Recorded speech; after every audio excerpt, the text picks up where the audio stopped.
Hola, ¿qué tal están? Bienvenidos. Mi nombre es José Manuel López García. Ética y política aristotélicas. En este vídeo ofrezco algunas explicaciones sobre la ética y la política de este gran filósofo y biólogo que fue Aristóteles. Aristóteles, como se sabe, nació en el 384 a.C. en esta gira, en Macedonia, en el norte de Grecia, y murió en el 322 antes de nuestra era. En cuanto a la ética, tiene distintas obras, como por ejemplo Ética Nicómaco, dedicada a su hijo, Magna Moralia y otros escritos éticos. También, por supuesto, tiene el Tratado Política, que es un tratado fundamental para entender la política en la antigüedad. Vamos a comenzar por la ética. Para Aristóteles, la ética estudia el carácter humano y se centra en el individuo diciendo que tiene que alcanzar el bien o que puede alcanzar el bien. El problema es cómo alcanzar ese bien. La ética, etimológicamente, procede del término griego ethos o ethos, que significa carácter. Podemos decir que el concepto central de la ética aristotélica es la eudemonía o eudaimonía, porque de las dos formas se puede decir, y que significa bienestar, felicidad en un sentido más amplio, pero que se acostumbra a traducir como felicidad, excelencia o florecimiento. En ese sentido, la eudemonía o felicidad es el fin último de las conductas humanas, la razón última que explica todo lo que hacemos. En consecuencia, podemos afirmar que la ética aristotélica es teleológica, pues valora las acciones en cuanto conducen al fin deseado, que es para él, lógicamente, la felicidad. Por lo tanto, podemos insistir en que la eudemonía o felicidad es la vida o la existencia completa, realizada y floreciente, autónoma, diríamos en la que el individuo encuentra su plenitud, su autodesarrollo. O dicho de otra manera, la eudemonía es la vida en la que florecen y alcanzan la excelencia todas las capacidades propias del ser humano. En cualquier caso, también Aristóteles considera que la eudemonía es la vida como aspiración de todo ser humano y el fin último, la razón última por la que realizamos todos los actos, todas las conductas. Si hubiera que explicar las características de la felicidad o eudemonía aristotélica, serían las siguientes. La vida completa y feliz, podemos decir que para Aristóteles es una forma de actuar y de vivir que consiste en el cultivo, en el desarrollo de las virtudes del carácter y las excelencias también de la conducta y del intelecto. No es, por tanto, un estado o una situación que se pretende alcanzar, porque, diríamos, la prueba de fuego de este carácter excelente, de esta felicidad, de este bienestar, de esta cordura, de esta prudencia, se manifiesta o se refleja en todas las acciones que ejecutemos. Y esta forma de conducirse, de forma prudente, de forma sosegada, tranquila, es la base de la felicidad vital. Por otra parte, para Aristóteles está claro que la eudemonía es un fin en sí misma, no es un medio para lograr otra cosa, porque la felicidad es el fin último que desean todas las personas, todos los sujetos. Por otra parte, para Aristóteles está muy claro que la eudemonía o felicidad abarca toda la vida, porque es verdad que hay muchos avatares en la vida, muchas situaciones diferentes, situaciones positivas, situaciones negativas, situaciones problemáticas, porque la vida en sí misma es problemática y eso lo sabía muy bien también Aristóteles. Por eso a veces asegura Aristóteles que una golondrina no hace verano, ni tampoco un solo día o poco tiempo hacen a uno venturoso y feliz, explica el propio Aristóteles. En este sentido, habría que matizar que todas las características que señala Aristóteles sobre la felicidad o eudemonía son matizables, como ya dije, o son, diríamos, definibles con más rigor, con más exactitud, diciendo que, por ejemplo, el placer o la riqueza o el honor no pueden identificarse con la eudemonía, como sí habían hecho algunos filósofos de la época, por ejemplo, Epicuro y otros filósofos. Pero lo que sí se puede decir es que, y eso lo tenía muy claro el propio Aristóteles, que el placer no puede ser la única guía para la vida y para la toma de decisiones. De todas maneras, también Epicuro, que no asistió a las clases de Aristóteles, pero que también leyó las obras de Aristóteles, aunque su filosofía se califica de hedonismo, él también decía que había placeres moderados y necesarios y placeres inmoderados y no necesarios. Por lo tanto, también para Epicuro el cultivo de la amistad, el cultivo de la sabiduría la lectura, el aprendizaje, el saber, la conversación, los diálogos, forma parte de esa eudemonía o felicidad. En ese punto, en esa cuestión, está de acuerdo con Aristóteles. En cuanto a la riqueza y el dinero, pues Aristóteles está convencido que no procuran pues la felicidad de una manera absoluta, porque hay otra serie de problemas en la vida, como enfermedades, la misma muerte, etcétera, que hace que la vida pues tenga sus complicaciones, como es natural. Y claro, el mismo Aristóteles señala que las personas que son pobres difícilmente pueden ser felices, pero tampoco niega esa posibilidad. En cuanto a la fama y el honor, considera Aristóteles de una manera pues muy profunda que no dependen de uno mismo, sino que la otorgan otros, la dan otros. Por lo tanto, la felicidad para él tiene que depender de uno mismo, de lo que uno considera que ha hecho como excelente, como diríamos magnífico, y no tanto de las opiniones de los demás, o no de las opiniones de los otros. En consecuencia, se puede decir que Aristóteles descarta que la felicidad se identifique con la riqueza, el placer o el honor.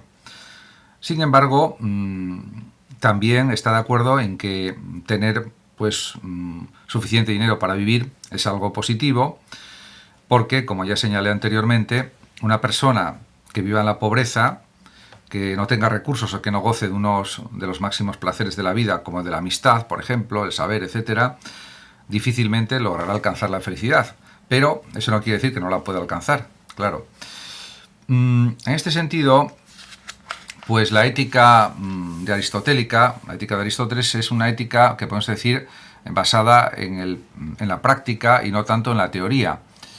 La felicidad, por lo tanto, depende de muchas cuestiones, pero sobre todo depende de dos tipos de factores, que son los externos, que dependen del azar y de las circunstancias y de la fortuna, de la buena suerte, de la mala suerte, como son, por ejemplo, el honor, la riqueza, el placer y la salud, y también depende de factores internos, porque la felicidad tiene que depender completamente de uno mismo y también del cultivo del saber, de las virtudes, de la amistad, del conocimiento, etc.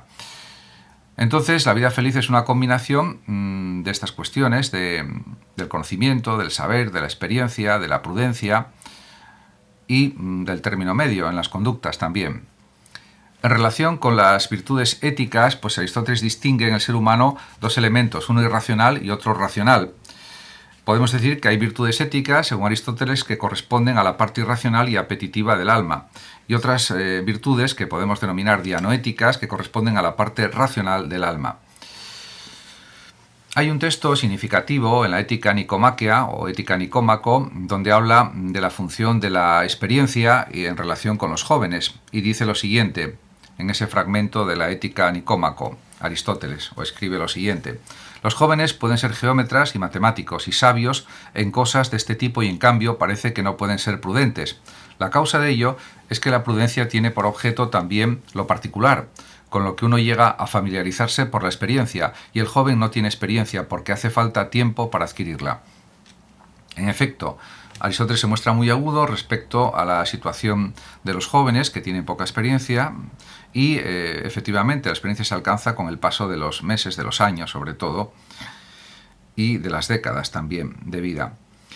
En cuanto al término medio y el carácter, que está dentro de su ética, pues decir que el término medio es la idea central de la ética aristotélica, ya que es el camino que conduce a la eudemonía y consiste en aplicar la razón a los sentidos y a las emociones, de modo que una emoción no nos desborde, ni nos sobrepase, ni que tampoco la falta de emociones vuelva insípida o insulsa la vida.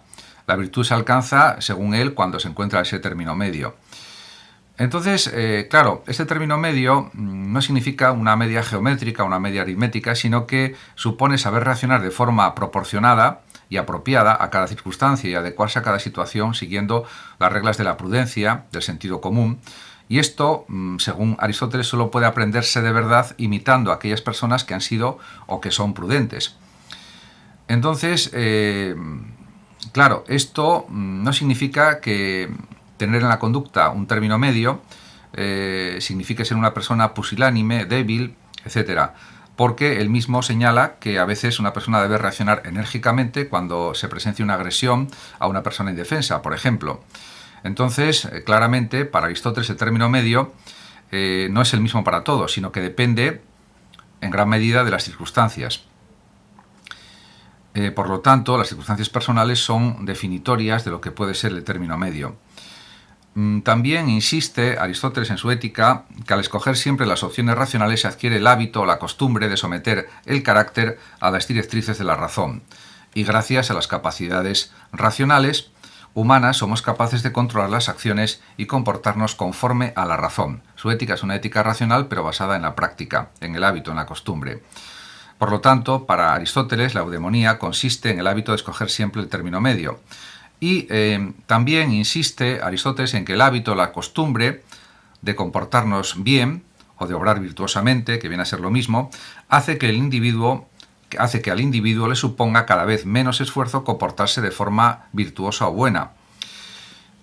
Efectivamente, de ahí la insistencia en la parte práctica de la ética de Aristóteles. En cuanto a la vida contemplativa, pues para Aristóteles el ser humano es una mezcla de irracionalidad y racionalidad. Sin embargo, Aristóteles considera que existe una forma de felicidad superior, aunque esté reservado a unos pocos privilegiados. Se trata de la vida contemplativa, que consiste en estudiar exclusivamente las ciencias teóricas. En este sentido, Aristóteles también puntualiza que para dedicarse a la vida contemplativa, a la contemplación, es necesario tener resueltas las necesidades materiales, según él. En cuanto a la política, pues él tiene en cuenta el tema de la justicia y, por ejemplo, habla Aristóteles de que la justicia es una de las virtudes fundamentales y sirve como puente entre la ética y la política. Entonces se puede entender la justicia de varias maneras. Primero, la justicia particular o como igualdad. Es la noción que se aplica cuando una relación entre diferentes individuos aspira a la equidad. Hay justicia cuando hay equidad y cada uno recibe lo que le corresponde. En caso contrario se produce una injusticia. Y también existe la justicia correctiva, en el que el reparto consiste en dar la misma parte de justicia a todos. También existe la justicia distributiva, la distribución o el reparto se realizará conforme al mérito. Y luego también la justicia total o justicia legal. La justicia total está vinculada a la organización política de la polis o ciudad-estado y a su constitución. En relación con la política, está claro que para él es una ciencia que se ocupa fundamentalmente de estudiar cuál es la mejor organización de la comunidad para que sus ciudadanos tengan una vida feliz. Y Aristóteles define al ser humano como animal social y político, zoon politikon, y la convivencia para él define al ser humano, ya que forma parte de la esencia humana, y la comunidad humana por excelencia para él es la polis o ciudad-estado. En ese sentido, la convivencia y la vida en comunidad en la polis garantizan dos aspectos fundamentales. Primero, la subsistencia individual y también el desarrollo de las capacidades humanas de los ciudadanos para que estos alcancen la excelencia. En este sentido, la polis es anterior a los ciudadanos, claramente.